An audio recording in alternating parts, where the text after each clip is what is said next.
On the claims that MPs were bribed to shoot down a joint parliamentary committee report that was investigating the sugar crisis in the country commenced today by the Powers and Privilege Committee. A section of MPs, however, distanced themselves from their earlier statements that indeed members were bribed. Here's Irene Mwangi. The quest to establish whether or not members of parliament were bribed to shoot down the sugar report compiled by the Kanini Kega-led committee will commence today, with the Powers and Privilege Committee, chaired by Speaker Justin Muturi, probing the matter. Well, thank you. There's a opportunity to thank. Close to 8 MPs were invited to substantiate their claims that members were indeed bribed, and one by one they took oath. Consideration shall be truth, the whole truth, nothing but the truth, so help me God. Doublespeak, however, was the order of the day in that committee, as members of parliament who had earlier called on press conferences to whistle-blow graft in the Argus House were now singing a different tune. My issue was that it was a moment of madness. A moment of madness.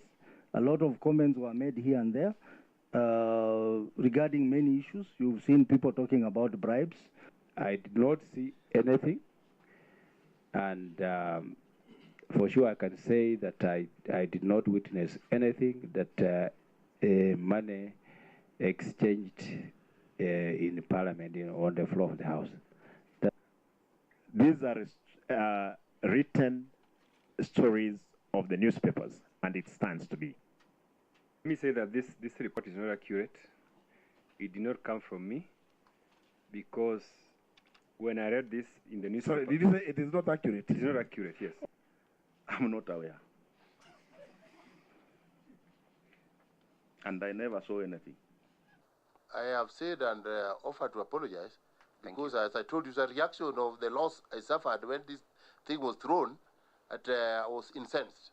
But only Kimilili Member of Parliament Didimas Barasa and his counterpart from Matayos, Geoffrey Odanga, were able to come out strongly to state that indeed money exchanged hands to hoodwink members to trash the sugar report.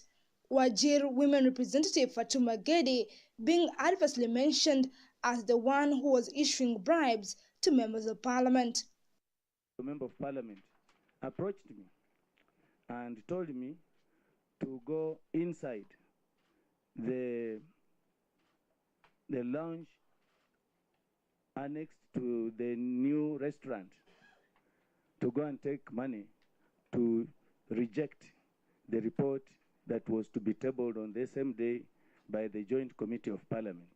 The level of contradiction witnessed before the Powers and the Privileges Committee, raising eyebrows on who is telling the truth over the matter of bribery in Parliament.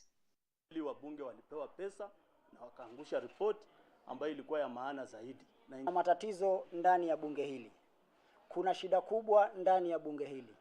Hili ni bunge tofauti kabisa na bunge zote za hapo awali.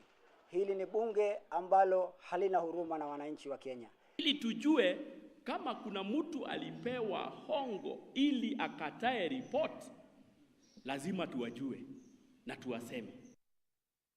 Whether the Powers and Privileges Committee, chaired by the National Assembly Speaker Justin Muturi, will unearth the truth on if Parliament is a house of bribes is now a wait-and-see situation.